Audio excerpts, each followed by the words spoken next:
কাবা শরীফে একদিন এমন এক ঘটনা ঘটেছিল যা পুরো মুসলিম দুনিয়াকে কাঁপিয়ে দিয়েছিল। ১৯৭৯ সাল মক্কার গ্র্যান্ড মসজিদে ফজরের নামাজ পড়ানো হচ্ছিল। চারদিকে শান্ত পরিবেশ, মানুষ ইবাদতে মগ্ন। হঠাৎ এক লোক সামনে এগিয়ে এসে ইমামের কাছ থেকে মাইক্রোফোন ছিনিয়ে নেয় এবং জোরে ঘোষণা করে, হে মুসলমানরা, যার জন্য আমরা এতদিন অপেক্ষা করছিলাম সেই মাহদী এসে গেছে, সে আজ আমাদের মাঝেই দাঁড়িয়ে আছে। এই কথা শোনার সাথে সাথেই তার সাথে থাকা প্রায় ৫০০ লোক হঠাৎ করে তাদের লুকানো বন্দুক বের করে ফেলে এবং মুহূর্তের মধ্যে পুরো মসজিদ ঘিরে ফেলে। কেউ বুঝে ওঠার আগেই চারদিকে আতঙ্ক ছড়িয়ে পড়ে, মানুষ দৌড়াতে শুরু করে, চিৎকার করতে থাকে।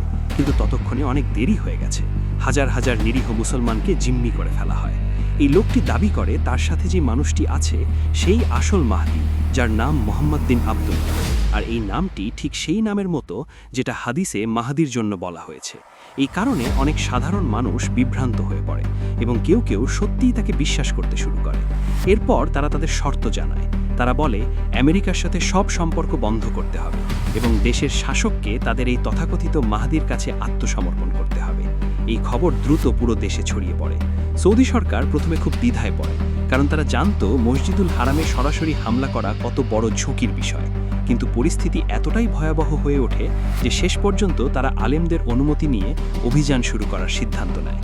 তারপর শুরু হয় এক ভয়ঙ্কর সংঘর্ষ। মসজিদের ভেতরে গুলি চলতে থাকে, বিস্ফোরণ হতে থাকে, চারদিকে ধোঁয়া আর আতঙ্ক ছড়িয়ে পড়ে। তবুও সেই ভুয়া মাহদীর অনুসারীরা লড়াই চালিয়ে যেতে থাকে। তাদের বিশ্বাস এতটাই শক্ত ছিল যে তারা মনে করছিল তারা সত্যের পথে আছে। এক পর্যায়ে সেই ভুয়া মাহদী নিজেই সামনে এগিয়ে আসে। সে একটি গ্রেনেড হাতে নেয় এবং তা ছুঁড়ে মারার চেষ্টা করে, কিন্তু ঠিক সেই মুহূর্তে অবিশ্বাস্য কিছু ঘটে। গ্রেনেডটি তার নিজের হাতেই বিস্ফোরিত হয় এবং সেখানেই তার মৃত্যু হয়। তার মৃত্যু হওয়ার সাথে সাথে তার অনুসারীদের বিশ্বাস ভেঙে যায়। তারা বুঝতে পারে তারা এক ভয়ঙ্কর প্রতারণার শিকার হয়েছে। এরপর ধীরে ধীরে নিরাপত্তা বাহিনী পরিস্থিতি নিয়ন্ত্রণে আনে এবং বাকি হামলাকারীদের গ্রেপ্তার করা হয়। এই ঘটনাটি ইতিহাসে এক ভয়ঙ্কর শিক্ষা হিসেবে থেকে গেছে, যে অন্ধবিশ্বাস মানুষকে কত বড় ধ্বংসের দিকে নিয়ে যেতে পারে এবং কিভাবে একটি মিথ্যা দাবি হাজার হাজার নিরীহ মানুষের জীবনকে বিপদের মধ্যে ফেলে দিতে পারে। আজও এই ঘটনা মনে করিয়ে দেয় সত্যকে যাচাই না করে বিশ্বাস করা কতটা বিপজ্জনক হতে পারে।